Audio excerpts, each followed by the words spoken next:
Hello everyone, welcome back for yet another session of concept learning with MathBuddy. We're going to be learning about integer division, and to do this we're going to use this instrument called two colored counters, which we have used in other activities. So two colored counters have these blue and red counters. So each of these has one side is blue and the other side is red. We use the blue side to represent positive numbers and the red side to represent negative numbers. Okay. Now what we are going to do is, let's say that we have a question. Let's say I have 12 divided by 3. What does this mean? I can take 12 chips from this and start arranging them into groups of 3, right? Or I can share it equally among 3 groups. So let's share it. Let's say that this is one group, this is another group, this is another group, right? Let's share it equally among 3 groups.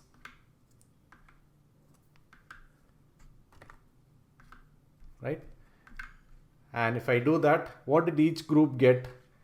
This group got 4, this group got 4, and then this group also got 4, right? So we say that 12 divided by 3 gives me plus 4, right? We use the same concept when we do integers, right? So what happens when we do integers? Let's say that instead of 12, I've got minus 12, right? All I have to do is to take 12 red chips. So I take 12 red chips and start arranging them into groups of, or into 3 groups, or share it equally into 3 groups. So I'm sharing it equally among these 3 people, right? Now what did this person get? This person got minus 4. This person got 4 red chips, again minus 4. And this person got 4 red chips. So each group got 4 red chips.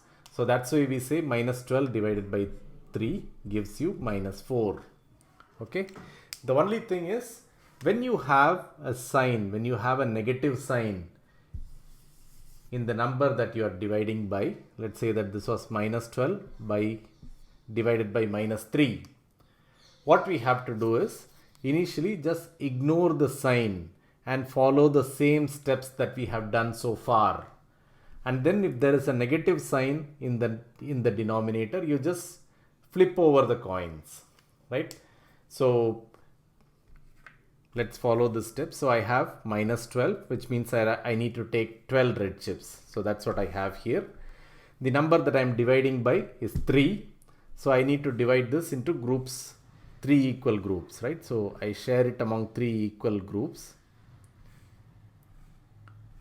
So all this was exactly same as what we did earlier, except that now I have a negative sign in the number that I'm dividing by. So I just flip over the coins.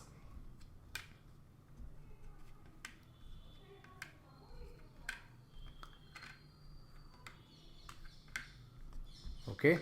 So now once you flip over the coins, you will see that there are 12, or there are 4 blue chips in each group, right? This group got 4, this group got 4, and this group got 4. So that's why we say minus 12 divided by minus 3 gives you plus 4. Okay. So just to make it clear, let's do one more example.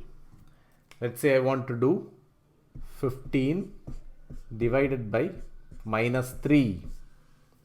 Okay. So how many chips do we take first? It's 15 chips we need to take, right? So let's take 3 more. So that gives you 15 chips.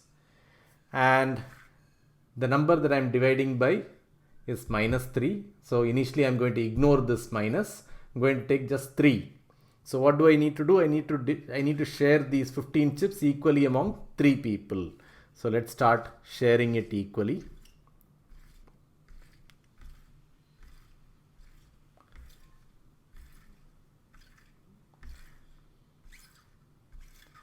And once you share it equally, then since there is a negative sign in the number that we are dividing by, we just flip over the coins. So just flip the coins and you'll see that you will have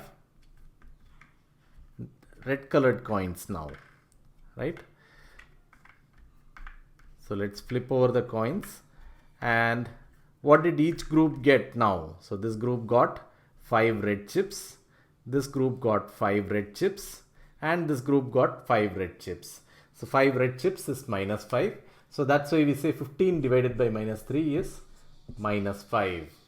So when you are dividing integers, all you have to do is look at the numerator or look at the number that you are going to divide, right? Is that a positive number? Take blue chips. If it's a negative number, take red chips. Then you look at the number that you are dividing by and just ignore the sign to begin with, right? Let's say that number is 4. Then you need to share the numerator into 4 equal groups, right? And once you share it, if there is a negative sign in the denominator, you just flip over the coins. And once you do that, just find how many chips did each group get. And that will be your answer, right? So that's how we do integer division.